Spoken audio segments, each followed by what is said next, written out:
Can the Congress be complaining? C.R. Kesavan of the Congress. Rahul Narvekar will join us from the NCP. Sushant, Sareen, Senior Fellow of the Vivekananda International Foundation, on several issues has been supportive of the Modi government. KC Singh, I don't know his views on this subject. He's going to be joining us in some time. RSN Singh, formerly with the Research and Analysis Wing.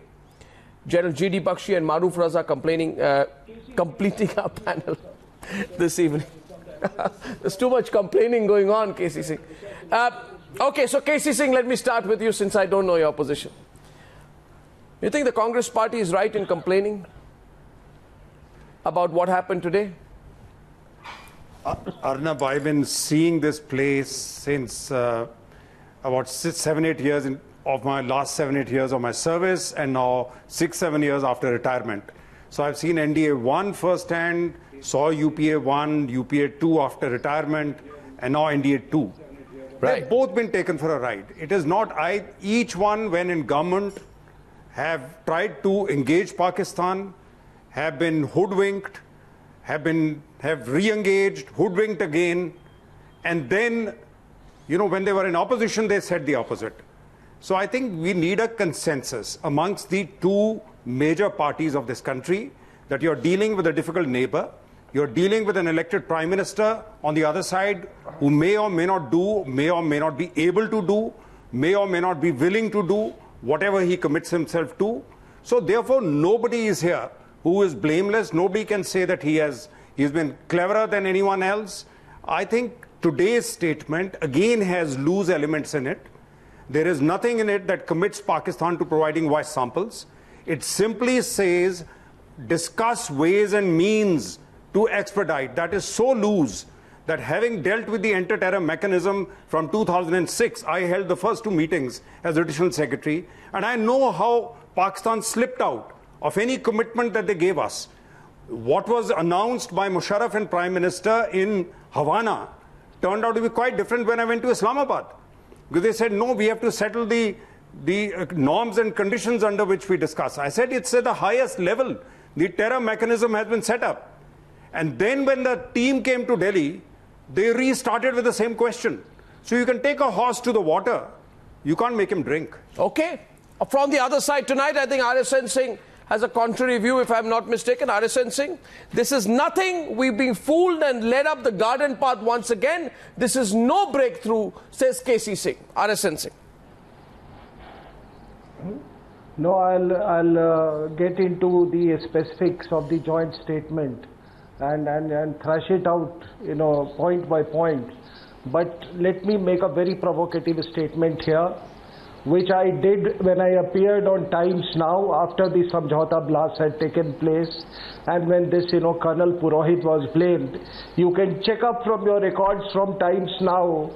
You were the anchor that day, and I had said that, look, there is a story being fabricated. They have said that the RDX was procured from the army, and then it was, you know, the next day it emerged that the Indian army does not deal with RDX. And I had categorically said that Pakistan is going to turn around and tell you now that all acts of terrorism in India are handiwork of Hindu terrorists, and that is what exactly happened. Now let me tell you, here is a very strange case, and I'm ashamed. Here is a very strange case that the US Treasury Department says that one Arif Kasmani, a Karachi-based businessman, was the man who financed this Lashkar-e-Toiba operation for this Samjhauta Express. David Headley's Moroccan wife, Fauzia Autalha, says she went to the American embassy and said that her husband had planned Samjhauta Express. And here is a country which says that no, you all are wrong, we are right, it is our people who did it. So, I mean, Sharma Sheikh is not the only sheikh. And let me tell you, You are talking about, scams, Vyapam scam and this scam. What about that scam where a politician after 26/11, he goes to Mumbai, releases a book, 26/11 RSS ki sazish. And here was a politician who proudly claimed that he was in direct contact with Mr. Karkare, who was a middle rank police officer, and sharing details, secrets with him, which actually he should have shared only through his official channels. So there was a larger conspiracy at work, and let me tell you, the culprits are still there inside this country. Who wanted desperately. No, what's your point? I'm not. One second. Collect your thread of thought and tell me what's the point that you're making in the context of the debate tonight, that can the Congress party be complaining about what Modi has done with the Pakistanis at Yuva? I want to get your point. I'm not understanding exactly what your allegation is. Please make it concisely. My allegation is that there were people in the earlier dispensation who were desperate to balance jihadi terror with Hindu terror, and they were probably in cahoots with some of those elements in Pakistan or maybe other external powers. It is a very serious charge I am making. Okay. As we proceed on this debate, I can prove that to you. Well, you will have to, because it's a fairly serious charge that you make. But just be careful of the points which you make out there. But C.R. Kesavan, the point is this tonight. No, one second. No, it's now the Congress party's turn. No, I have spoken facts. Sir, you have spoken. Let me get the other side. You check out the. I'm sure you have. The U.S. Treasury Department. The point, RSN Singh, there are others on the panel. The others on the panel, please. Mr. Kesavan responding. Mr. Kesavan, let's be specific tonight. Arnab, we have secured can you tell me one occasion in the past? One occasion. You kept having biryani diplomacy with the Pakistanis for a long time. Tell me one instance when you got any commitment from them on the voice samples of 26/11. Please, just show it to me tonight. One instance when you got a written commitment from them in a joint statement like this. First thing, Arnab, we don't have a BJP panelist here. Very interesting. BJP is in government today. I hope I'm not interrupted. Otherwise, I think that's a welcome change. Coming back to the debate, I'll answer your question, but let me, go back to what the Prime Minister said. First in September in the UN General Assembly. The Honorable Prime Minister said it is up to Pakistan to create an appropriate atmosphere for talks, and the talks can never be held in the shadow of terrorism. And just see what has happened. After he said this on November 27th, which exactly was the 6th-year anniversary of the Mumbai attacks, where we lost 166 citizens, of India, when he shook hands in Kathmandu with the Prime Minister of Pakistan, what happened? The Pakistan attacked us in Arnia, and we lost 3 brave soldiers and 3 civilians. What does the BJP do? They send back the Foreign Secretary again in March, which they called off in August for no reason. Was there any commitment? Was there any new... You made your first demand. I draw you back to the subject. No, let me complete. First thing you made your first demand. Let me complete. You asked a question. Let me complete. May I ask you? Let me explain the flip-flop. No, may I ask you? Repeat my question. Sushma Swaraj said, if Lakwi is not arrested, we won't speak. Please don't cut my volume down. Please keep my volume high up. Nobody's reducing your volume. When Sushma Swaraj said, when Lakwi will be arrested, unless Lakwi is arrested, we won't speak. What happened? Please remember, Arnab, on June 11th, the Pakistan Parliament passes a resolution, damning resolution against India. They said hegemonic state of India, destabilizing Pakistan, and it's the reason for the suicide bombing and terrorist attacks. That is what happened June 11th. Come back to the point. Come back to the point. Come to the point. I'll tell you what's the point. The defense minister talked about nuclear jingoism. Yesterday, what does the Prime Minister tell the family of Krishna Kumar Dubey, the BSF Jawan who lost his life, Arnab? Krishna Kumar Dubey lost his life 24 hours before. I'll recall what the Prime Minister said on 23rd of September in 2013 when he was a candidate in Trichy. He said, army jawans are being killed and the UPA government wants to even meet them on the sidelines, leave alone a dialogue. He said, I am not asking this question. BJP is not asking this question. The youth of India is asking, why are you engaging with Pakistan when our jawans are killed? Today the family of Krishna Kumar Dubey will ask you, and the youth of this country will argue, why are you engaging with Pakistan? Where is the appropriate atmosphere? You have the shadow of terror and terrorism in this government. Really? 800, who's talking? Look who's talking. Why does the government? Look who's talking. Prime Minister change the goalpost? Look who's talking. Look who's talking tonight. Look who's talking. They're in power. Look who's talking They're tonight. sitting in power. Why don't they answer this? Relax. 1 second, Mr. Kesavan. Look who's talking. Why have they reneged on the word of the Prime Minister? I'll get Sushant Sareen on the other side. Why have they reneged on the word of the Foreign I'll get Sushant Sareen on the other side. Why are they doing this to this? I'll get Sushant Sareen on the other side. All I will say is, let us have answers to I show you the mirror tonight, Mr. Kesavan. Look who's talking. The Congress party is talking. The Congress party... You ought to ask the government of the day. Sir, Manmohan Singh... Why don't you ask these questions to them? Manmohan Singh, we've asked them enough questions. Now I'm asking you. In September 2006, Manmohan Singh... Now don't speak over me, sir. Kasab had a full trial and he was hanged. Sir. And then we were still persisting. Mr. Kesavan. Government is in power. You Mr. have Kesavan. for Hafiz side. Mr. Kesavan. Don't tell me. Mr. Prime Minister, for all that chest Mr. Kesavan. Mr. Kesavan, on a lighter note. Mr. Kesavan. Mr. Kesavan, Mr. Kesavan. And the Congress has to answer after Mr. Kesavan, on a lighter note, a Japanese bullet train can't keep pace with you. My question to you tonight is simply this. Look who's talking. The Congress party, which equated Pakistan with India as a victim of terrorism 2 months after the July train bombings in Mumbai in 2006. Sushant Sareen countering you now, please. Sushant Sareen. Sir, please. Sushant Sareen, please. Sushant Sareen countering Mr. Kesavan, please. Arnab, I think... Mr. Kesavan, please. Yes, Sushant. Arnab, I think you're being a little... I'll tell you what the problem is. The problem is that... to single out the Congress party and all its acts of omission and commission vis-a-vis Pakistan is all very well, but I don't think what has happened today in Ufa is any different from what the Congress party used to do. Now, unfortunately, it seems to be that parties which are in opposition seem to have a policy which both strikes a chord in India and actually is a policy which might work. Once they are in government, they do the same things which their predecessors have done, and I don't think there's any difference. Now, you are talking about the government today managing to get a commitment out of Pakistan on the 26/11 trials. Yeah. I think Ambassador K.C. Singh is absolutely on the ball when he says that there is no commitment. It's an eyewash. We've been led up the garden path, and it's such a loosely worded thing that it can go either way, and in fact, it's not going to go anywhere.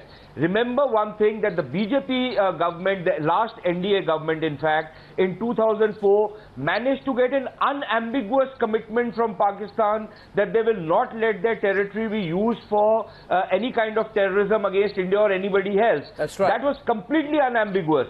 And yet, we know how that has turned out 11 years later. So to expect that such a loosely worded commitment, if at all you can call it a commitment, is actually going to deliver us anything on 26/11, I think we are being delusional. The second thing I must say, let me just add another thing. You know, this whole business of the NSA's meeting to discuss terrorism, again, so loosely worded.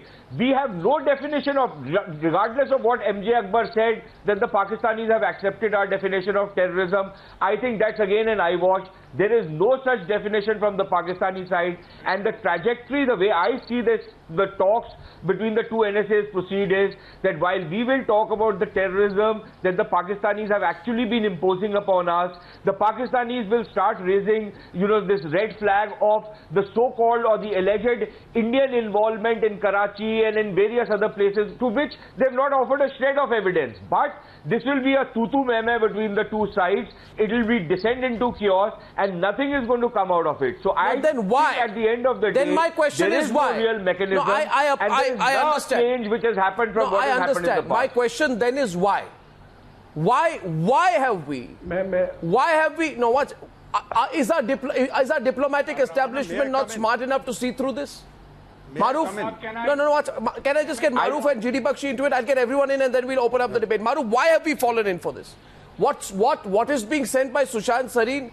We have given them a lot of leeway. Maroof, we worded it in a way that tomorrow they can turn around and say that we haven't broken the spirit of the joint statement but been unable to implement it. Maroof, why are we giving them the leeway?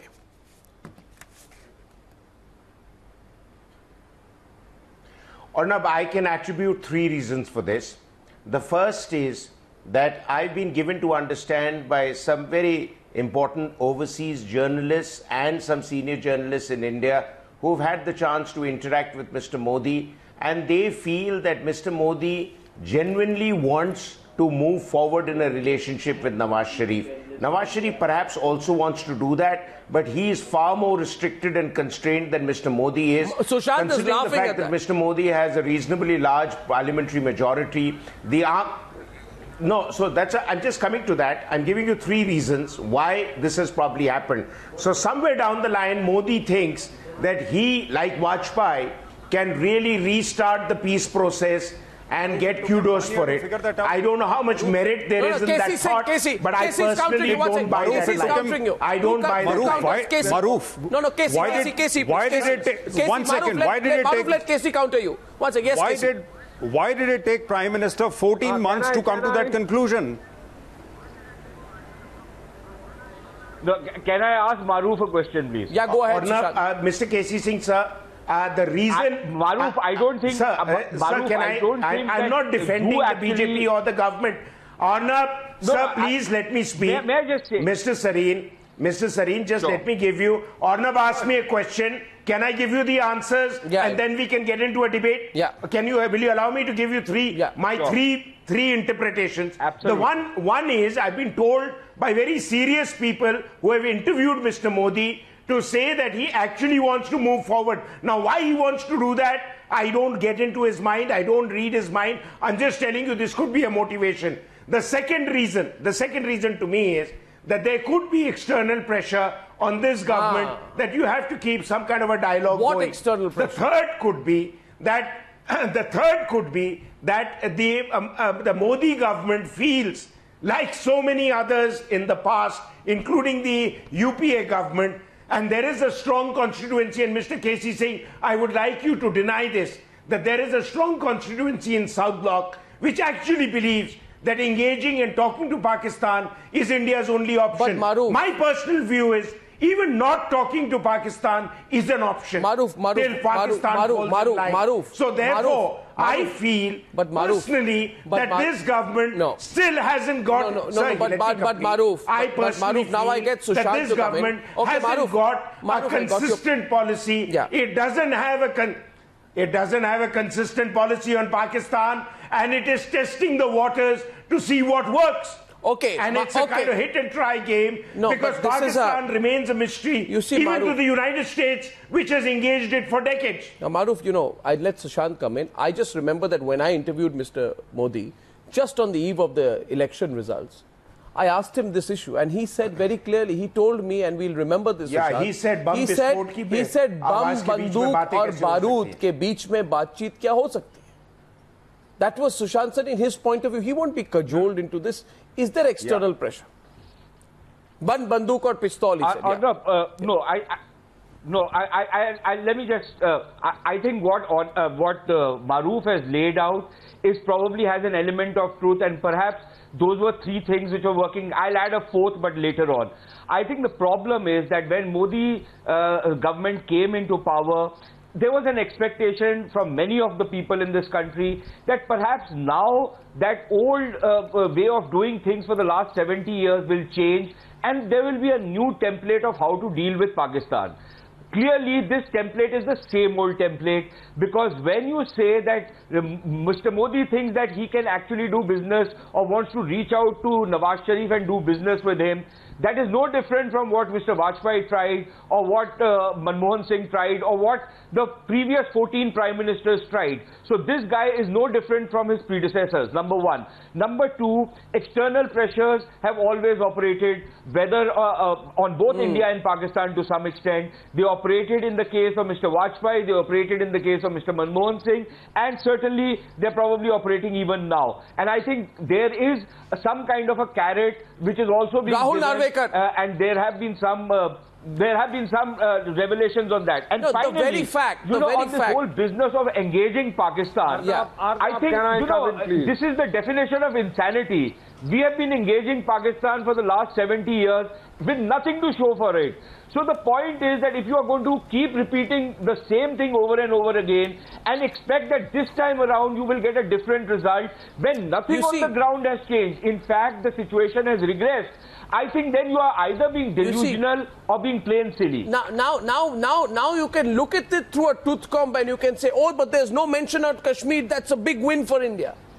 Or, for example, they're saying they may give us the voice samples, knowing fully well the courts don't let them. That's a big win for India. But the question is, why is one really scraping through, the bottom of the heap to find some sense to play back to the Indian audience and say, there is a justification for this? I want Rahul Narvekar, this government says... Arnab, can I come in, please? No. First of all, Rahul Narvekar. Well, let's look at it the other way, Rahul Narvekar.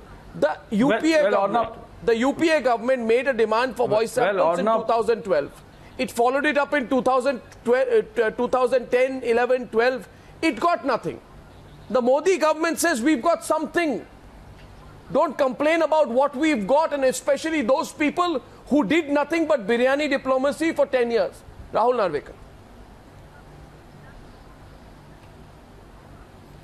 Well, I'll make 3 quick points. Arnab, first and foremost, I'm in complete agreement with Mr. K.C. Singh as well as Mr. Sareen that I don't know what is there that we need to celebrate about or really be happy about that we've achieved today. But be that as it may, whatever little we've achieved today, if at all, it would be only a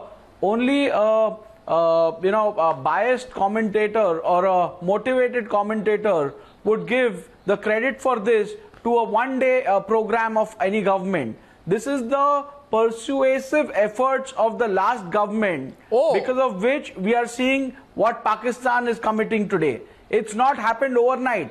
Let's understand it's the persuasive efforts of successive governments that has resulted in whatever it has resulted today. But it's committed nothing in effect. So let's not, I totally agree with that, there may be, a motivated commentator would want to give all the credit to an individual or to a one-day effort, but that's not the fact. We need to face that. Okay. Number two, I want to know why double standards? When the UPA had a dialogue with Pakistan, when the UPA made efforts to have dialogues with Pakistan, what was the Bharatiya Janata Party stand then? How come there is a change of heart suddenly? And why was the UPA government criticized for, or why was it called biryani diplomacy? What different did the UPA do? They tried to make sense, they tried to drill in sense into Pakistan, they tried to have a dialogue. And Bakshi and RSN Singh with Rahul Narvekar. What's so different that the BJP is doing? Can I kindly have Bakshi, please. Yeah, GD. Jail Bakshi. Arnab, I am very sorry to state that we are heading ourselves for a public relations disaster. When the present dispensation came into power, it came into power on the promise of a change in how we would deal with Pakistan, a far more muscular approach to Pakistan's constant asymmetric warfare provocations, which had gone unanswered for the last 30 years. What we have found today is more of the same, precisely what the UPA was doing. And the pity is, you have gone and sort of signed an agreement with Nawaz Sharif. You would look very, on very weak ground if tomorrow the Pakistan army escalates on the line of control. If the day after the Pakistani ISI launches terrorist attacks on your soil, there are only intelligence warnings of major attacks likely in Mumbai, you are going to look extremely foolish. You are going to look extremely embarrassed if this happens, because that has been the pattern. Every time we have gone to a civil dispensation in Pakistan to try and hold peace talks. The Pakistani army has gone out of the way to sabotage them. The simplest thing that could happen is an escalation on the border tomorrow. This commitment will prove expensive, says General Bakshi. This commitment will be a precedent. And a dangerous precedent that commits us to a process without knowing what the commitment to peace is from the other side. RSN Singh, many people are saying stop the chest thumping. Stop the chest thumping now. RSN Singh. Sir, if you read the fine print of the joint statement, it says, firstly it says that both countries are jointly responsible for ensuring peace and promoting development. What's new about that? If you look at it, what's new about that? Fine print. No, what's new about that? No, RSN Singh, what's new about that? This famous Pakistan, what's new about that, RSN Singh? RSN Singh, what's new about cannot take off without our guaranteeing peace. Mr. Kesavan countered. We must understand the second point. The second point is that we are prepared to You're over-interpreting RSN Singh. RSN Singh, don't move to your second point yet. RSN Singh, don't move into 10-point mode. RSN Singh, Mr. Singh. Kashmir word creep in. Mr. Singh. Then the third point about, both countries will cooperate in fighting terror in South Asia. Please underline what is new about it. Asia. Never. What is new about South Asia, because it is Pakistan which has got footprints all over South Asia, whether it's Sri Lanka, Bangladesh, Afghanistan. Sir, you don't understand. So I don't know where we have lost. And what is the political reach out except for Modi accepting an invitation for SARC, to visit Pakistan during the SARC summit? What is the big political reach out we have made to Pakistan? I don't know. There is neither a case of chest thumping nor it is a question of breast beating. Sir, one second, sir. Just a minute. No, RSN Singh, please now. Now, RSN Singh, I get KC Singh and Sushant Sareen on the other side. The biggest danger will be if we overinterpret success in today's meeting. All the previous meetings, KC and Sushant Sareen, make the same promise.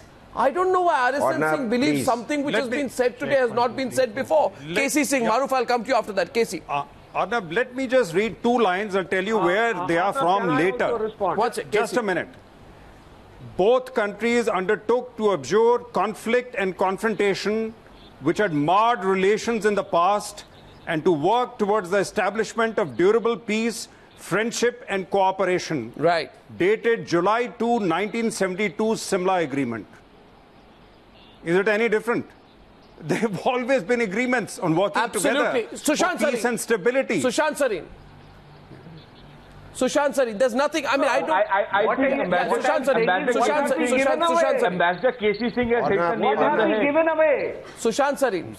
No, it's not a question of giving away. It's a question of look, I'll tell you what you have given away. I'll tell you what you have given away. With this proposal or this move which you made or this initiative which you took, you cannot divorce the regional context and what has been happening in the region from the blooper which we have made by reaching out to the Pakistanis, and why we have reached out, I think we've already discussed. Now, by the regional context, I mean that the Pakistanis think that the regional strategic play has tilted in their favor because Afghanistan is going their way, the Chinese are pumping in money, the Russians are now reaching out to them and are getting into an embrace with them. The Americans are no longer putting any kind of a pressure. In fact, they're giving them arms and they're giving them aid and they're giving them everything else, including all sorts of diplomatic support. The Brits are playing the dirty games they've always played in their favor. So they think that everything is moving in their direction.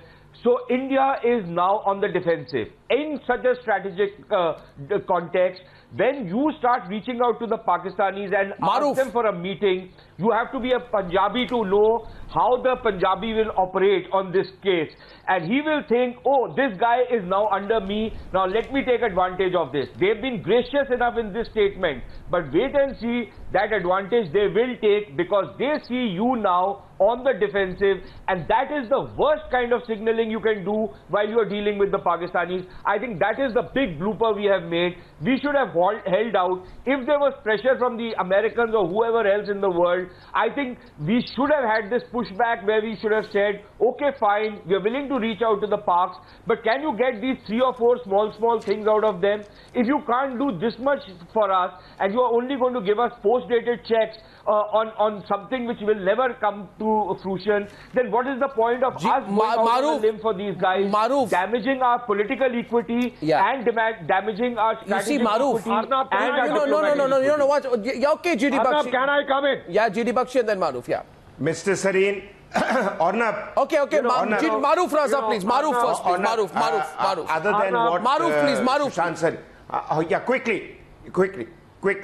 Arnab, just 3 quick points. General sir, 3 quick points. My first point is that many Indian leaders in the past have become victims of their own delusion. They tend to assume that because they are being received with a lot of pomp and show in various countries, they are now finally going to be able to dictate the pace in the region with Pakistan. The second problem with India has always been that we continue to look at Pakistan from an Indian prism. That we are a powerful civilian establishment here. So the Prime Minister of Pakistan, when elected, calls the shots. Sorry, he doesn't. The third point which I wish to make is that the Pakistan army, to me, is the final proof of the pudding on the table, unless they are brought into the discourse and the dialogue and they give a commitment. No commitment with Pakistan has stood without the army's signature on it. Whether it is the Indus Water Treaty, whether it's the line of control, whether it was the earlier ceasefire line agreement, and the Pakistan army is not on board, as General Bakshi has rightly brought out. And the final point I want to bring out, and we must understand that Pakistan is a master of reinterpreting the text of the draft of any peace agreement or any joint statement. They have done that in Shimla, they have done that in Sharm el-Sheikh, and they will continue to do that. They will put a rabbit out of their hat and interpret it in such a way that they'll make us look completely foxed and embarrassed. I don't think those people who are advising Mr. Modi have been able to gauge the level of mischief that the Pakistani establishment is capable of doing. So, just by increasing your macho posture on the LOC, you don't control Pakistan. So, even the Americans have not been able to fathom them. So what's coming across quite clearly... I don't think we can fathom them. So what's coming across quite clearly... What's coming across quite clearly is that, like you're trying to pull water out of a rock, you're trying to find some semblance of big giveaways by Pakistan to justify India's overture, but it's not coming out clearly yet. General Bakshi, it's not coming out clearly yet. What exactly have we achieved? Terrorism in all its forms has been mentioned in every joint statement of the Pakistanis and Indians since we have met for the last 2 decades. Yes, please, General Bakshi, if you can. Arnab, we have stuck ourselves out on a limb in a very, it's in a very, very tricky situation that we have placed ourselves. It is of our own making. You have gone and signed an agreement with a Pakistani civilian leader who is under pressure. Is the Pakistani military and ISI on the same page? No, they are not. They have already started escalating before the build-up to the talk, and tomorrow, day after, the day after, you could easily see a rise in the level of escalation on the border. We have compounded the problem. Unfortunately, with our triumphalism that some of us have been exhibiting from the ruling party, that we have achieved a major peace breakthrough. That is not the plank on which you got elected. You promised a far more muscular approach to come back and give the more of the UPA. You are eroding your credibility. Okay, CR Kesavan. And you have now placed... CR Kesavan, my question to you is... No, CR Kesavan, my question to you is different. One second. Humiliate you. I have CR Kesavan on the phone line because I've lost the video link with him.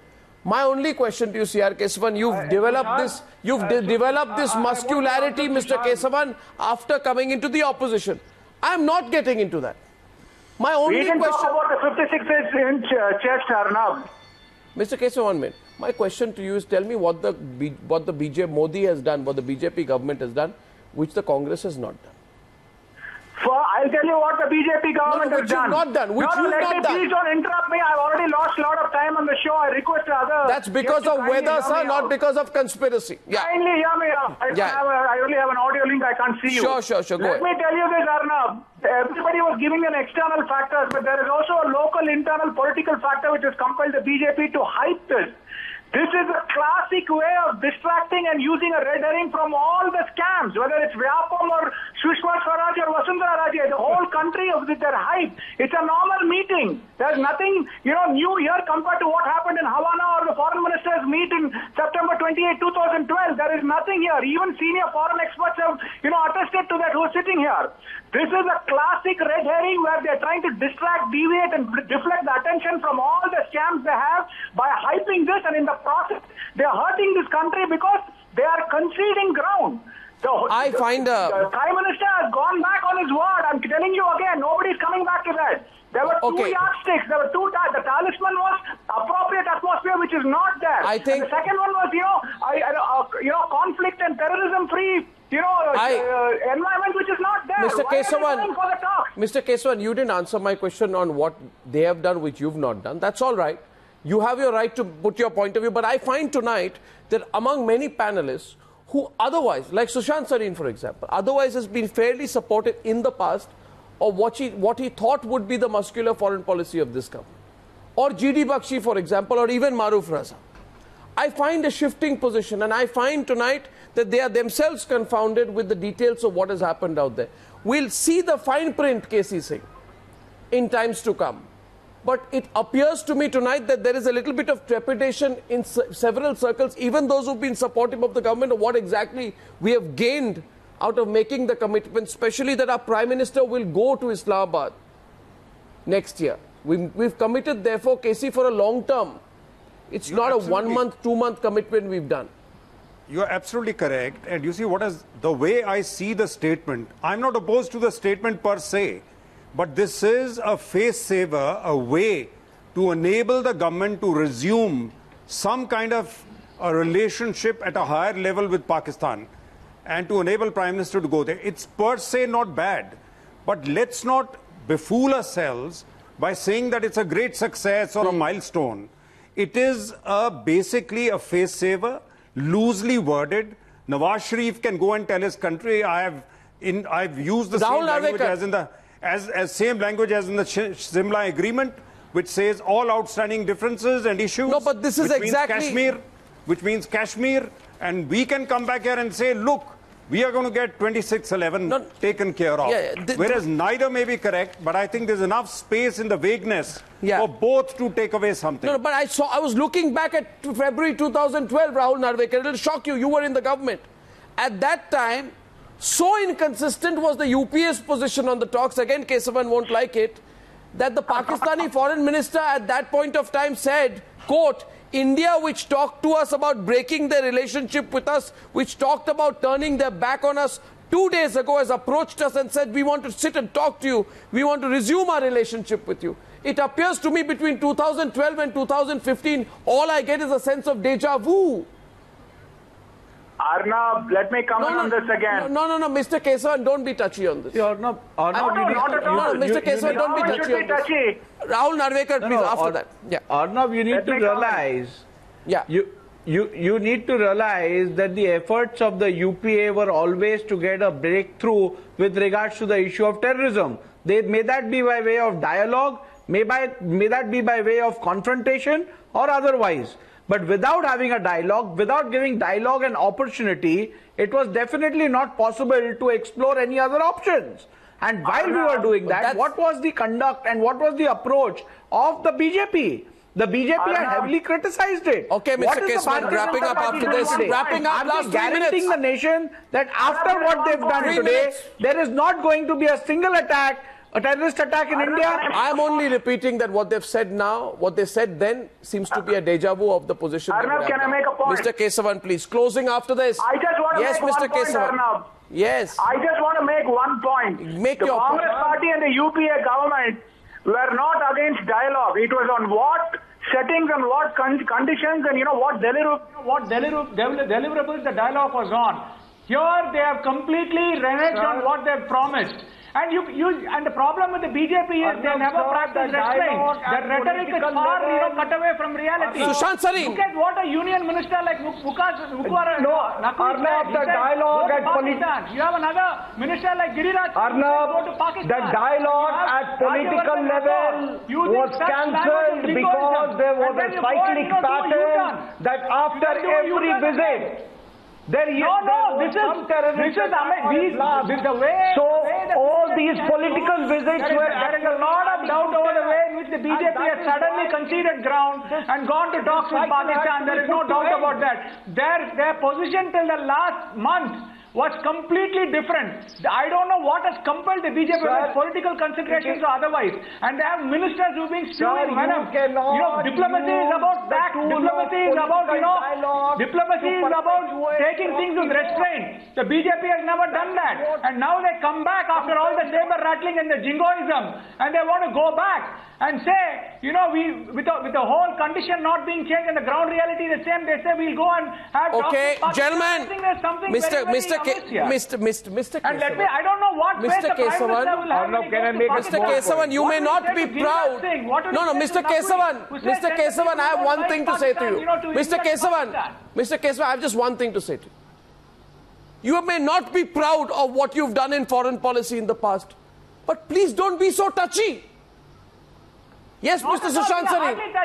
Yes, Mr. Sushant Sareen. It's all I know you are not proud of it. No, what it's a fact. Now, please, Sushant Sareen. What I really find appalling. Sushant Sareen. What I really find appalling is when political leaders like Mr. Narvekar and the rest of the bunch, when they try and pontificate and say that we must hold a dialogue to tell the Pakistanis how strongly we feel about terrorism. We've been facing terrorism for over 30 years from Pakistan now. If after all those dialogues, we still need to have yet another dialogue to tell them how strongly we feel about terrorism, then I think this is a farce. And the sooner we give it up, the better it is. Okay, Rahul, this is not the way to convey to the Pakistanis how strongly we feel about it. I think there's been enough dialogue. We need to change the template if we really want to. I thank you, gentlemen. Some things, the more things change, it appears to me. Some things, unfortunately, stay the same. Pakistan watcher, and so am I. Sushant, you are a Pakistan watcher, and so am I. Will you not concede the fact that Pakistan in past 1 year internally is in a totally different situation geopolitically? Would you not concede this point? Yes, it is in a different situation, but it's in a much better situation geopolitically than what it was before 1 year. No, you are wrong. So the geopolitical circumstances have changed. But what does that have to do with us? No, but RSN Singh, Maroof, RSN Singh, Maroof asks you a counter question. Maroof, please. Are you saying, sir? Are you saying that you wish to strengthen Nawaz Sharif's hands because he is further embattled at home? If Pakistan's in a mess, to what extent are we responsible for it? And if Pakistan is in a mess, how much ground can Nawaz Sharif give us now? What was the need to start talking to him now? It defies logical explanation. All right, gentlemen, I think I said the word tonight is deja vu. I thank you all for joining me on debate number 2 on a night of deja vu on the News Hour tonight. Thank you very much.